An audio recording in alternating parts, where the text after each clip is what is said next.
NZXT sponsored this video to cover I don't even know what. Look at all this stuff. Good God. Okay, let's start with the function keyboard. Okay, we got a black one. Oh wait, we got a white one. There's multiple colors, guys. This is kind of sweet. It's not cushy, but it's super rubberized and it's got this cool circular pattern on it. Wow, you sure got enough rubberized feet on the bottom. That ain't going no place. A branded purple keycap puller. Okay, this is a removable USB type C to A braided cable. And finally, la pièce de résistance. It's 926 grams and it's low profile. It's got an aluminum faceplate. It has this much deck flex. But look at this, you got some feet on the back. They have rubberized feet on them as well. And then a second level of feet. This clips onto here. It's magnetic.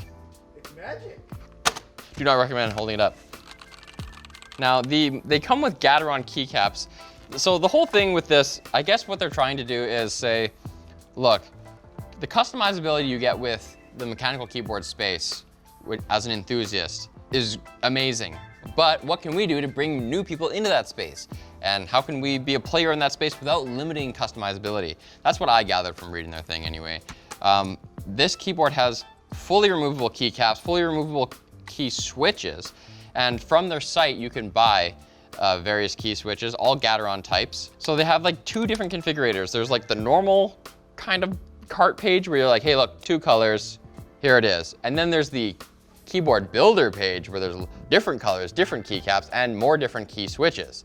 And you'll even be able to get this as just a chassis with no keycaps, no key switches, just empty, which is sweet because if it turns out that it is the best chassis for X customer, like if there's a subset of the community who just really like the chassis, they may become known as like a staple or like that's a great chassis to use for this use case. So then in that way, they're in the community without kind of ruining it. You know what I mean? Now this particular one, the base spec is the Gateron Red switch, which is a linear switch because gaming. And you get this key switches that are ABS, so the RGB is gonna shine through. I haven't even plugged this in, but there's lighting, I'll tell you, there's lighting. But if you order it in the configurator, you can get ABS keycaps and you can get, again, different colors of keycaps. I read in their materials that they were talking about this volume knob over here that they said was like a gamer's volume knob, like because gamers love adjusting their volume. But actually, this is a sweet little knob. Okay, here we go. This is like kind of an icy blue. Oh, it's NZXT colors. I see what they did there. This is what it sounds like, y'all. Why don't we pull out a switch? This is not really a switch puller, but we'll try. Do you have a key switch puller somewhere? Oh no, Johnny, you went all that way. I just looked in the box. Oh, I just looked in the box and there it was. Oh, it's actually kind of sweet. I've never seen one like this before. It's like a giant pair of tweezers. Oh, I think I can get my unibrow with this thing. Oh, I got it. Oh yeah. Oop. You can see the RGB light there. These are per key addressable RGB lights. You can also assign macros to all the different keys. All that happens in the CAM software, which we're gonna check out in a bit. It's a completely standard key switch, got cross pattern in the middle. It's a 5-post switch. And another thing they did to make this compatible with most of the key caps you're gonna get is that they made the bottom row all standard widths and everything. That even is true on their compact keyboards, which we haven't checked out, like this one.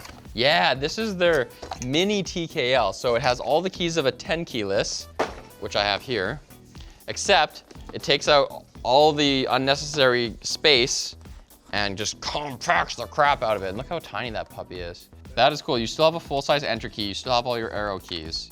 You have, everything is normal in the bottom row. I love this top row where the F keys are just completely ortholinear with the number keys below them. It looks sweet. Oh, this is a different switch in here too. Yeah, these are linear. All right, I will tell you what these Gateron Silent Blacks sound like. You know what the longest word you can type with just your left hand is in the English language? Stewardess. Why do I know that? I think I know that from like a fact book I read in grade 8. This is a cool little keyboard.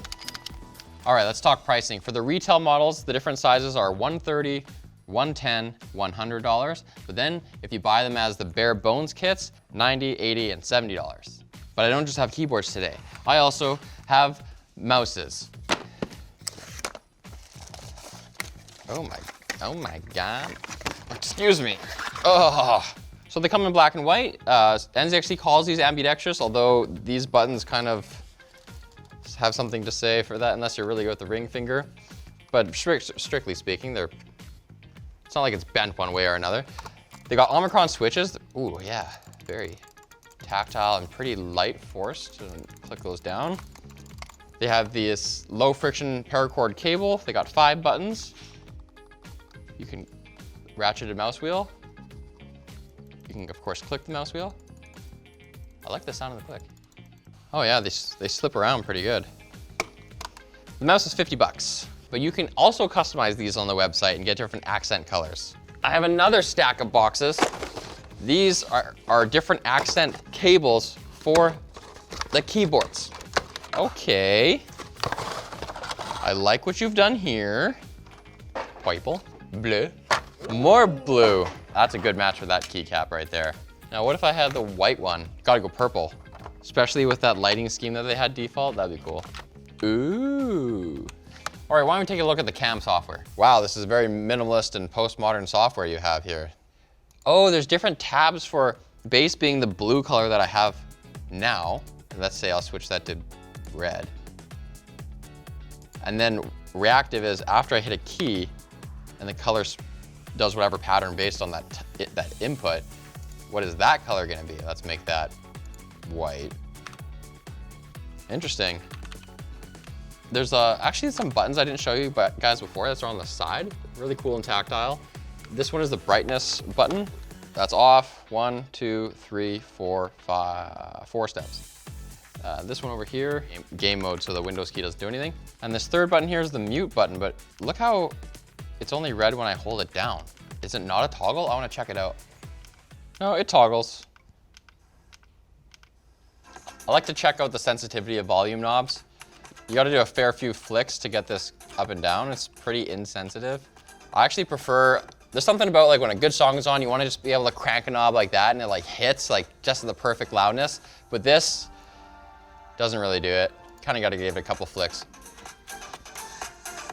What else can you do in this cam software? You can change the pattern. We got ripple, we got line. What is line? Oh, weird.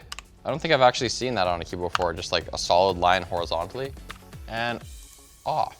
So now I only have my base layer. I make it very small ripple, a little tiny. Whoa, this is like super powerful actually, because you can make the base a gradient, but then you still have the pattern. Now, that's kind of cool. And you have looks like you have a limited set of like default gradients, but then you can also customize them. You can change the direction, top, bottom, left, right, and radial. I mean, I shouldn't be surprised. They're kind of an aesthetics focused company. They have designers there who I would say have some pretty good taste. So kind of hip, I would say. And then, okay, now we got some macros. Create a new macro group. The name is James. Create a new macro, add. Activation key, D. Start recording new macro, James. Whoa, D. James. James. My wife. And then on the mouse side of things, what do we got? Except for mouse profiles, there's DPI settings, up to 16,000 DPI. So when you switch to the DPI levels, you can see it flashes the color you've set to it just to tell you what you're doing. You can change the polling rate from 500 to 1,000, lift-off height from 2 millimeters to 3 millimeters. You can do macros for the mouse button remapping. Mouse forward, mouse back, middle click, and the DPI button, you can all remap. So it looks like you can assign different media functions like volume and mute, play and pause. You can do print screen on your mouse if you really want to. Actually, I kind of do have that on my mouse at my desk. I use the snipping tool tied to one of the clicks. Base and reactive, again, same kind of deal. I like this underglow. So wait, the ripple is like if I click? Yeah, it is. Huh.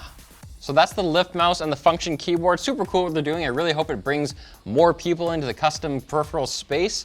For more information, obviously go to NZXT's website and play around with the configurator. Pretty cool all the different options they give you. and consider getting a custom cable. Check all the stuff out at the link below, guys. Thanks for watching Short Circuit. It's a machine that sorts shirts.